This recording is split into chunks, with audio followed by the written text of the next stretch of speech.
BFM Business, Tech & Co Business, la chronique expert. Et nous allons parler des métiers de l'IT avec ce baromètre et notre partenaire Optimis. Vous avez l'habitude de nous retrouver chaque mois ou toutes les 6 semaines, voilà, où on regarde un peu l'évolution de ces métiers. Optimis, c'est une plateforme qui met en relation des prestataires de services et puis des développeurs, des chefs de projet et des entreprises qui veulent justement, qui sont à la recherche de tout cet univers. C'est quand même 400 000 profils qui sont sur la plateforme. Ouais, Alix Pierchard, bonjour. Bonjour, Frédéric. Nous avons effectivement quasiment toutes les ESN françaises qui sont inscrites sur notre plateforme. Et par mois, ça représente quoi, 400, 500 missions? Voilà, donc c'est environ 400 missions par mois qui sont onboardées sur la plateforme aujourd'hui. Et donc là, un carrefour idéal pour repérer avec la data un peu toutes les tensions autour des métiers. Et on va reparler justement, on aime bien avoir un témoin qui vient aussi parler de sa propre expérience avec Lionel Chen. Bonjour. Bonjour. Lionel, merci d'être avec nous, DSI de BPI France. Alors, on démarre juste sur les chiffres, Alix, donc toujours à travers la plateforme Optimis. Donc, une tension donc toujours forte de la part des métiers IT. Oui. Je disais dans le sommaire, dans la data, la cyber, data, cyber, cloud. Voilà. Par contre, moi, je veux quand même annoncer quelque chose qui est assez positif. Si on regarde la courbe en fait de notre indice P2I, ce qui est intéressant, c'est que là, sur le 3e trimestre de l'année, donc à mi-trimestre, sur juillet-août, on constate une hausse des besoins, alors que depuis un moment, on constatait une baisse des besoins, un ralentissement. Ouais, c'est ce qu'on avait constaté avant l'été. Tout à fait, exactement. Là, il y a un signal qui est assez bon. On a une hausse de besoins de 4% et l'indice P2I augmente de 20%. Donc, c'est-à-dire que le marché devient plus tendu, les profils sont un petit peu moins disponibles. Par contre, c'est un signal très intéressant pour la fin de l'année. Et est-ce que ça veut dire que du coup, les tarifs, évidemment par rapport aux profils les plus demandés. Alors oui, on reviendra certainement dessus. Sur la cybersécu, entre autres, les tarifs augmentent, oui. Lionel, justement, BPI France, voilà, par rapport au métier IT, c'est combien de personnes, justement? Donc, en fait, aujourd'hui, on est 300 internes et à peu près, avec la DSI toute complète, 1500 personnes. C'est-à-dire qu'on fait beaucoup appel au marché. Donc, voilà. Voilà. Et oui, on voit effectivement cette tendance-là. On avait une année 2022 où c'était vraiment très, très dur. Il y avait beaucoup de demandes pour nous. Donc, les profils étaient très demandés. Donc, voilà. Ça s'est un peu calmé sur ce début d'année. Et là, effectivement, un petit frémissement. Ça est en train de reprendre. Et je pense que c'est à peu près la courbe des investissements en informatique des grandes entreprises et des grands donneurs d'ordre. On voit qu'il y avait quelques incertitudes et c'est en train de reprendre. Et le problème, c'est que tout le monde vient chercher les mêmes profils au même moment. Exactement. C'est un vrai sujet. On se bat tous pour les mêmes talents, donc, globalement. Et donc, voilà, il faut les choyer, il faut les capter. Donc voilà, il faut qu'on les accompagne.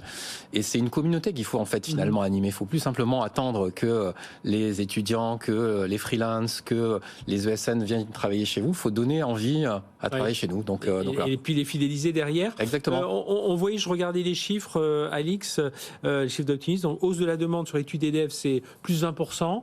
Par contre, on voit l'automatisation qui commence à se mettre en place parce que du coup, dans le support, la maintenance, là, on a plutôt des métiers, un ralentissement, un peu moins de demande en tout cas. Tout à fait. Alors, ce qui est super intéressant, c'est que quand on a une hausse de la demande dans les métiers études et dev, ça veut dire que les projets des entreprises reprennent finalement, parce qu'on avait quand même une baisse depuis le début de l'année sur ces métiers-là. Les projets ont l'air de reprendre, donc ça va forcément susciter le besoin d'autres métiers, d'ingénierie, etc. Par exemple, software engineer, plus 55% aussi en un mois et demi, c'est énorme. Et par contre, sur des métiers maintenance, support, où effectivement l'automatisation, des métiers qui ont été très développés pour justement éviter de faire appel à ces métiers-là, on constate, nous, une baisse de 20% sur des besoins de techniciens. Alors, chez BPI France, Lionel, alors vous avez mis en place, alors c'est un dispositif, ça s'appelle bpifrance.io, c'est ça? Tout à fait. En fait, pour travailler ce que j'évoquais tout à l'heure, les talents, il faut travailler ça en amont. Et donc, nous, on travaille ça en communauté, parce qu'on pense que notre communauté, c'est certes nos équipiers, donc globalement, mais c'est aussi tout l'écosystème qu'il faut partager. Donc, nous, on partage beaucoup d'expériences, on partage des bonnes pratiques, on rencontre les étudiants dans les écoles. Donc, voilà, et effectivement, on a monté cette communauté qu'on appelle bpifrance.io. C'est un peu un étendard. Les équipiers sont sont fiers de ces éléments-là. On partage beaucoup, donc voilà, on rencontre beaucoup. On ouvre aussi beaucoup nos murs, hein, donc on fait des hackathons, donc venez dans nos locaux, on fait des événements.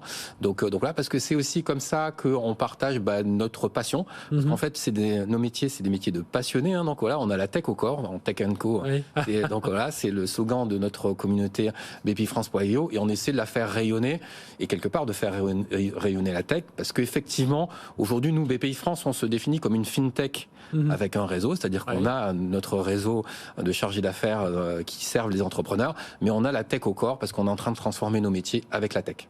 Et alors, ça veut dire qu'aujourd'hui, oui, il y a autre chose que l'on voit aujourd'hui, c'est que c'est bien d'avoir des ingénieurs, mais on voit de plus en plus, alors grâce aux nouvelles, à l'IA, enfin aux nouvelles technologies, ou le low-code, no-code, on voit qu'on peut réussir à attirer aussi des gens qui ont pas forcément cette formation au départ. Tout à fait. Et ce qu'on évoquait un peu, par exemple, tout à l'heure sur les chiffres disant les profils de production sont en train de plutôt baisser versus les tech et donc les devs. Parce qu'en fait, beaucoup d'entreprises, et c'est notre cas chez BPI, on est en DevOps, c'est-à-dire que vous développez, vous opérez. Et quelque part, ça nécessite de bien comprendre le business, donc globalement. Donc, et on voit bien que cette autonomisation des équipes donne de plus en plus la chance à des profils un petit peu, des fois, différents. Donc voilà, parce qu'en fait, il faut cette intelligence collective.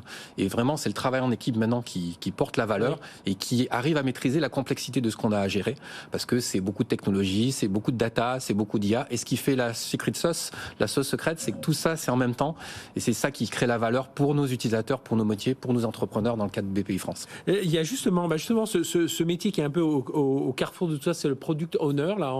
C'est vrai qu'on entend beaucoup parler de ce produit qui fait le lien entre l'équipe de dev, entre les besoins, entre l'équipe Scrum comme on dit. Effectivement. En fait, c'est quelqu'un qui va mettre en lien les parties prenantes, qui va piloter en fait la conception du produit. Effectivement, quand les projets reprennent, ce sont des postes qui deviennent indispensables. Et ce qu'on dit, c'est que 70% des entreprises ont du mal à recruter sur ce poste. Oui, surtout c'est un produit, s'il doit suivre tout le cycle de vie du produit, il faut le fidéliser. Là, il y a une grosse tension. Hein. Je voyais 70% des entreprises ont du mal. On a une hausse de demande de 50% en un mois et demi, la moitié d'un trimestre sur cette fonction. Oui, c'est tout le souci autour de ça. Eh bien, merci à tous les deux. Alix Mearsham, directeur marketing d'Optimis. Et puis, on continuera à suivre. On est content de voir quand même, même si c'est plus difficile de recruter, ça vaut bien les signaux sont bons. Les signaux sont plutôt bons. Et puis, Lionel Chen, DSI de BPI France, merci d'être venu nous parler de la tension sur ces métiers IT. On en parle toujours. Mais elle est réelle et c'est en train de bien repartir. C'est plutôt un bon signal, on va dire, pour l'économie et pour l'économie de la tech en particulier. Merci à tous les deux.